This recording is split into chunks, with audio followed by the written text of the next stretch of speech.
Салам достор, сиздер менен Кыргызстан телеканалы Соцньюс программасы жана мен Альбина Анарбекова. Сиздерди социалдык булактарда болуп жаткан эң эле кызыктуу жаңылыктар менен тааныштыра кетем. Мисалы, 9 жашар баланын башынан ок табылды. Эмне себептен ал окту эч ким байкаган эмес. Дүйнө жүзүнө таанымал болгон эң кичинекей альпинист бөбөгүбүз жөнүндө маалымат. Филиппин өлкөсүнүн президенти кандай коркунучтуу кеңешин айтты.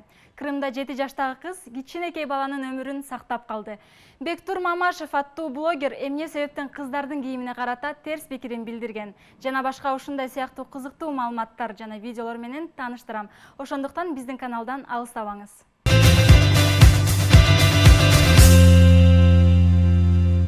Башы ооруй берген 9 жашар баланын башынан ок табылды. Чыгыш Иерусалимде медиктер 9 жашар баланын башынан ок табышты. Анын ата-энеси баласынын дайыма уйку сурап жүргөнүн айтып даттанышкан. Баласынын жүрүм-турумуна кабатырланган ата-эне дарыгерлерге кайрылышкан. Алар 9 жашар баласынын дайыма уйку сурап, шалдырап жүргөнүн байкашкан. Дарыгерлер медициналык кароодо палестиналык өспүрүмдүн башынын арт жагынан карттанып калган анча чоң эмес жараатты көрүшкөн. Компьютердик томографиянын жыйынтыгы менен баланын башында ок бар экендигин баарынын жүрөгүн түшүрдү. Дарыгерлер алгач анын башындагы жараатты достору менен ойноп жүрүп кокустатып алган го деп ойлошкон.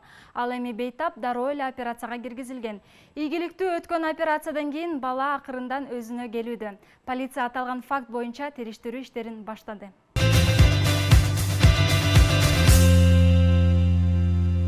3 жаштагы альпинист бала Джексон Холдинг аттуу 3 жаштагы бала Италия-Швейцария чек арасында жайгашкан жана бийиктиги 3308 метр болгон Пиз-Бадиланын чокусуна чыккан эң жаш альпинист наамын алды. Джексон Холдинг Пиз-Бадили тоосуна өзүнүн 7 жаштагы эжеси Фрея, апасы Джессика жана профессионал альпинист атасы Лео менен биргеликте чыкты. Апасы Джессика Джексонду аркасына көтөрсө, атасы Лео үй-бүлө керектөөчү каражаттарды жана тамак-аштарды алып чыккан. 7 жаштагы эжеси Фрея Холдинг эч кандай жардамсыз эле тоого чыккан эң жаш өспүрүм катары каттоого өттү. Тоого чыгуу 4 күнгө созулду.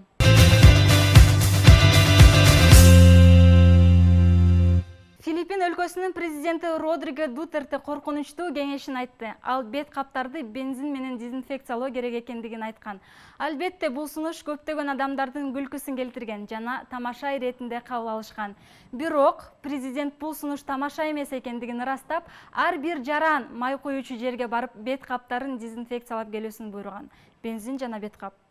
Муну кандай түшүнсөк болот?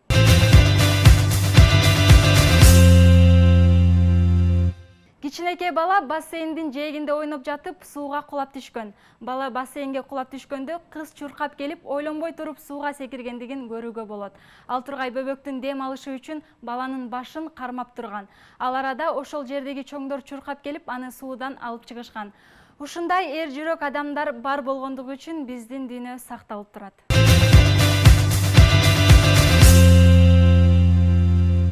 Социалдык тармактарда Бектур Мамашев аттуу блогердин кыздарга арналган кайрылуу видеосу көптөгөн кыргызстандыктардын көңүлүн бурду. Ал видео кыска юбка кийген кызга карата жасаган мамилеси тууралуу. Бирок бул кайрылуу көптөгөн кыздарды иренжитип, өзлөрүнүн видеого болгон каршы ой пикирлери менен бөлүшкөн жана көптөгөн ырчы айымдар нааразычылыгын билдирип, өзлөрүнүн баракчаларына сын пикирлерин жазган. Ошондой эле блогер кыздардагы Бектур Мамашевден кем калбай ага жооп иретинде видео кайрылуу тартышкан. А балким бул мырза чыныгы патриоттур жана чын дилинен кыргыз кыздарга жакшылык жана ыйман каалап бул видео кайрылууну тарткандыр. Бирок өзүбүздүн патриот экенибизди башка бирөөнүн кийиминен эмес, кылган жумушубуздан, башкаларга жасаган мамилебизден билдирсек болот. Ар бир адамдын өзүнүн ою, өзүнүн чечими болот жана ар бирибиз өзүбүз каалагандай кийинүүгө милдеттүүбүз. Тилекке каршы азыркы учурда коомго жакшы көрүнүш үчүн же популярдуу болуш үчүн өтө эле акылмандын образын кийип алабыз. Келгиле достор, ар бирибиз жашап жаткан коомдо өзүбүздүн ордубузду билели. Бир дагы адам башка адамды сындаганга, жаман нерселер менен салыштырганга эч кандай укугу жок. Ошол себептен тырмакча патриот болгонду токтотолу. Эми назарыңыздарды интернеттеги кызыктуу видеолорго бурабыз.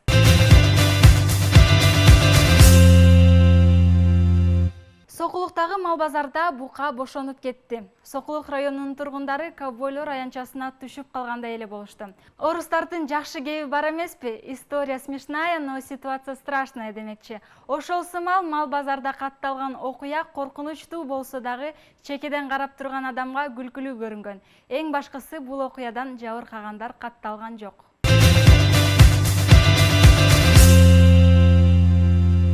Белгилүү коддул Парадис Талант Анарбаев 3 ажоону туураган күлкүлүү видеосу интернет баракчаларына тараган. Видеодон Роза Отунбаеваны, Алмазбек Атамбаевди жана Сооронбай Жээнбековду көрүүгө болот. Айтайын, башкарам деген бул досум, момундай бир абдан жош деген, абдан жош. Муну башкарам деп ойлогомун. Тилекке каршы болбой калды. Алмаз, мен досум, мен сен 2 жыл күттім айтып қойын, бұл масаланы чечем деп, күттім айтып қойын, өзің болбодың. Мен құда қаласа, Қырғызстанды, алдыға жылдырамды отам, айылына чөйремде бүт сен адамдарың отырат айтып қойын, имнишін дегенде. Атуға өкім болмайсан, өрікпейді оқшайыз. Мен моул 2 президент уруш аткандан элди мондай бир оюн экиге бөлөйүн деп жыңалаштап музейге чакырсам мондай бир элдин ою башкача болуп атпайбы? Көрүңүздөр YouTube'тан.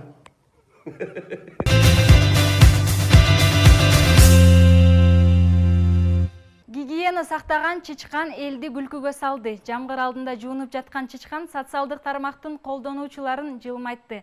Жагымдуу ролик Вьетнамда таралган. Кадрдан көрүнүп тургандай, чычкан бутка туруп алып, кадимки жаандын суусунан жуунуп жаткан.